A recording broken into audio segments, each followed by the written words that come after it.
an exciting environment to work in. Everybody's jazzed about it.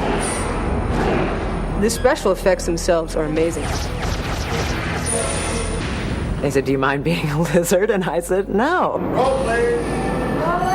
And action.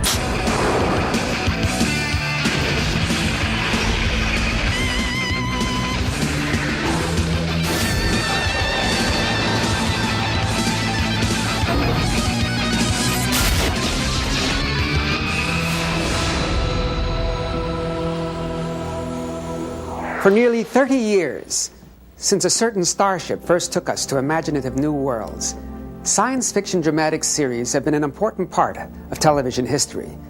I'm proud to have been a part of that history. And tonight, I'm just as proud to introduce a bold new chapter in that story.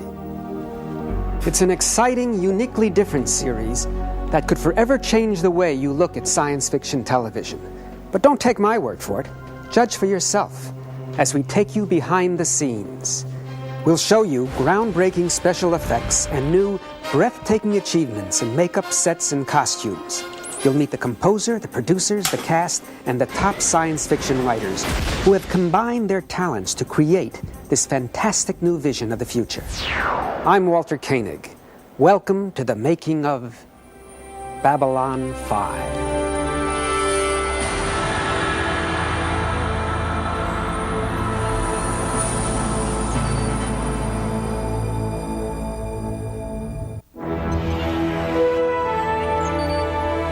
How are we going to find this friend of Adira's? I have a friend or two down here myself. I take it these are not them? Go! The fact that this is Babylon 5 indicates just how perilous it is up here. That 1, 2, and 3 were sabotaged and destroyed, that 4 disappeared without a trace. And now this is 5. It is 250 years into the future aboard a 5-mile-long, self-contained world encased in metal. Space Station Babylon 5 is an orbiting port of call precariously placed among the stars in neutral territory. Its goal? To try and keep war from breaking out between inhabitants of distant worlds. Babylon 5 functions almost as a UN between 4 alien and 1 human civilization. And they have located their ambassadors on Babylon 5 to try and work out their problems. Many of these cultures have recently, or in the near past, have been at war. We should have wiped out your kind when we had the chance. What happened? Run out of small children to butcher? You pig! Let him go! Listen to me, Ambassador. Your time has come and gone. It's our turn now. There are about 250,000 human and non-human inhabitants on Babylon 5. So there are all of these personal stories. In that sense, Babylon 5 is the naked city. Of all things in life, are females not the finest? On that, Larry, we can at least agree. I've heard it described as Casablanca in the year 2257, and it really is like that. We have traders and smugglers and spies and forged passports. It's a very rowdy environment. How about you and me blow this joint and go play a little scan the sector? To provide this colorful ensemble of characters with rich, powerful, and personal stories, legendary science fiction writers were enlisted as part of the Babylon 5 creative team. We have gone back to people like Harlan Ellison, Dorothy Fontana, David Gerrold, and others who were on the original Star Trek, who made that show a success. Said, here's a new universe for you to play in. In so many science fiction series that are out now, there are no faults and flaws. They're perfect heroes. Well, I don't believe in perfect heroes. The idiosyncrasies of each of the characters on the ship is what's cool about it, because everyone's carrying a demon. I mean, what's going on around here? We got a war breaking out in Ragash 3, pirates at work over here. You ask me, the universe is going to hell in a handbasket. Michael Alfredo Garibaldi. He's the chief of security. He's been bounced around from station to station, and here I am for what I understand to be my last attempt at proving myself. Would you really have killed me? Yes, I would have, but I'm just as glad I didn't have to. The paperwork's a pain in the butt. I play the kind of a guy who's a leader because he doesn't make a lot of speeches, but you just get the idea after a while that he's the one who you can count on. But Jeff's not above getting a little teed off or getting a little rough around the edges to make things work. What a challenge that must have been to the great Narn military. Don't have the guts for a fair fight? In another place, I would have you skinned alive for saying that. There's a person part of Londo, and then there's the ambassador part of him. And they're very different people. This is Benzan, god of fools, and Lee, goddess of passion. Someone who has comic potentials and dramatic potentials within the same character. That's really what I hooked into and I love about him. Since the original Babylon 5 two-hour movie, new characters have been added to make the action even more intriguing. This is my first officer, Lieutenant Commander Susan Ivanova. Susan, Dr. Stephen Franklin, our new medical chief of staff. It's a pleasure. We're honored to have you aboard. We felt very strongly that what we needed for a second in command was someone who was very strong, very prepossessing. She just doesn't take any, BS. Can I say that? Overreacting, Mr. Garibaldi. There could be any number of reasons for this communications anomaly. Such as? Computer error, magnetic pulse. I checked that. Well, maybe one of the ambassadors is trying to save a few credits again. Or perhaps it's what us Russian pilots used to call gremlins. I've done science fiction movies a lot, but I usually play, the stripper caught with an alien in my body and stuff like that. It will take a strong-willed second in command to deal with a mysterious society of telepaths for whom the human mind is an open book that only they can read. Lieutenant Commander Ivanova. Yes? Talia Winters, licensed commercial telepath. I've tried to reach you 3 times, but I guess you've been busy.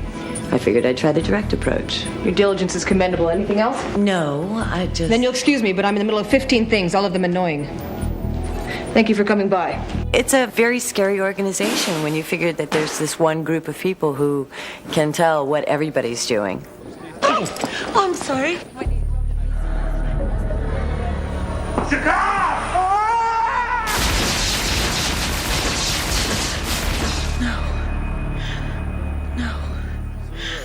Babylon 5's alien ambassadors now have their own assistants who sometimes complicate matters. And she's going to feed information to G'Kar. She's going to be a foil for G'Kar, but she takes him down a peg every chance she gets. That hurt.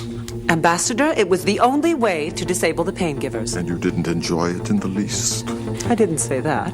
And if trying to keep order within this group isn't tough enough, the commander has one more thing to complicate his life. Yes, I stopped sleeping on just one side of the bed, but only because you weren't there. She has had this on and off again relationship with Commander Sinclair from way back in the academy. Don't touch me unless you mean it. But in the 23rd century, they still haven't gotten relationships down pat. Cut, great. Well, on Babylon 5, nothing is as it seems. And there are some real surprises in store for the audience. Up next, we'll show you how they create incredible visual effects in space without models and share the secrets that transform Babylon 5's human actors into very realistic aliens.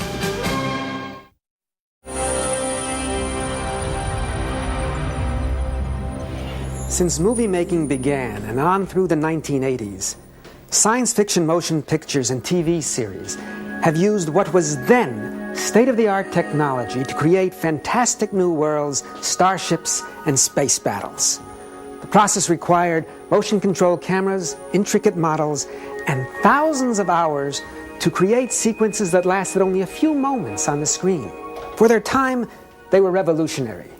Now, a new special effects revolution is brewing, and Babylon 5 is the first series to take advantage of that revolution, producing amazing outer space scenes without models, without strings, and believe it or not, without cameras. Because all the visual effects for Babylon 5 are entirely computer generated, there are no physical models. You can move all around them. They don't have to be mounted like a model does. These are shots that you just could not do with models and cameras. Not that it would be expensive to do, you just couldn't do it. One of the things that we've really tried to do is lose the computery feel. Talented animators stretch the limits of a new state-of-the-art, which changes and improves daily. Shoot the actress, or actor, in this case the actress, in the cockpit mock-up on the stage, and then we'll bring it in, and we composite it into our computer-generated ship. Stand by, Alpha Wing, ready to launch. Even effects like laser blasts and matted-in backgrounds are now done with computer art. I think that the results are a little better because it is a much easier way to animate and to see the flow of action. We're going to set the standard in a lot of this for a lot of other shows. I don't think anyone else is working in 2D this way, and I don't think anyone's really doing 3D the way we're doing it here. What's giving you production value are the people that are operating those machines. We're investing in the artist, not the equipment. Most space battles look like a TV game. The thing that makes the type of computer-generated imagery that we're doing different is we're using filmmakers to do it. We're all designers, we're all artists. This is Commander Jeffrey Sinclair of Babylon 5 to raiding party. Surrender your vessels or be destroyed.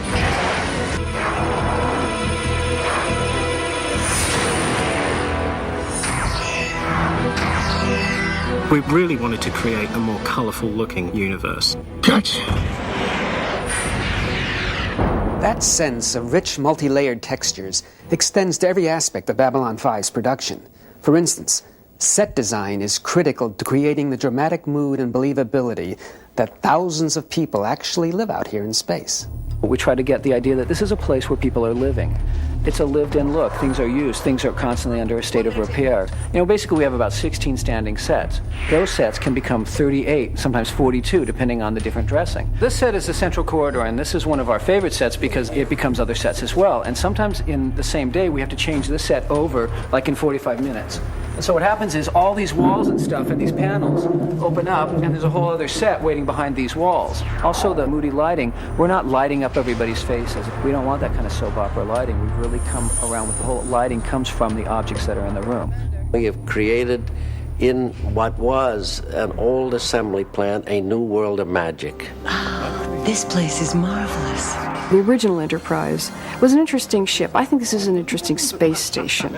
There is an energy transfer from the surroundings onto the set that enlivens a show like this. This thing may take off any day now. Spectacular special effects and ingenious sets have created a moody, magical atmosphere in which Babylon 5's characters will interact. Now they have to be dressed like they belong here. I tried to flesh out the designs and create looks for each alien race that were very different and very complex.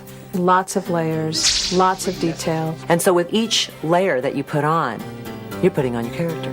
You sit up a little straighter and your voice changes. The illusion is almost complete. But how do they transform human actors into amazingly realistic aliens? And how is music from halfway around the world instantly transmitted to punctuate every episode of Babylon 5? Find out when we come back. You're gonna like this. Here it goes.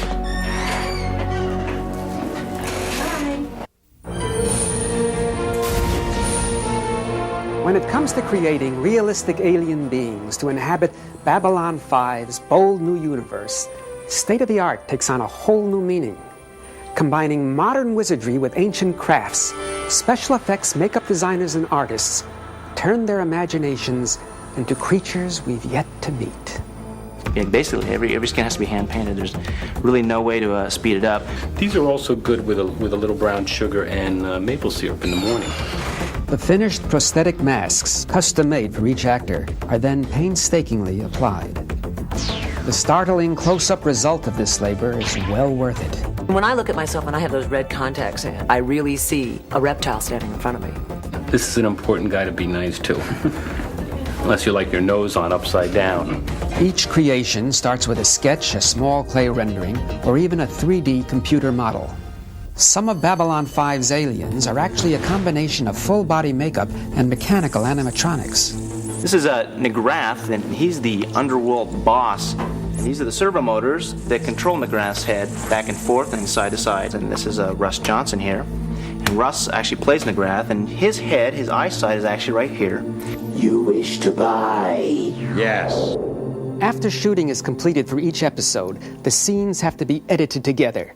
Here, too, this series about the future uses the very latest evolving technology.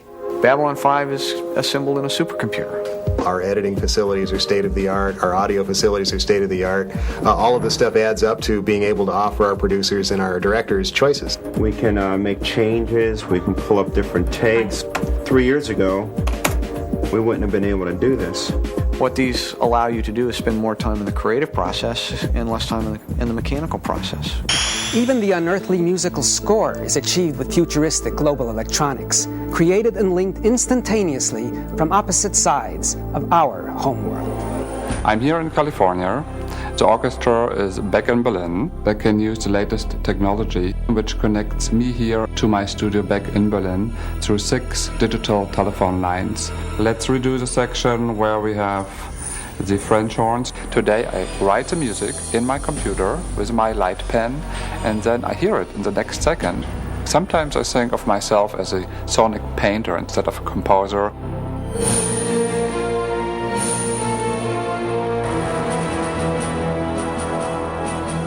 Every episode is so much different that I score every episode really individually.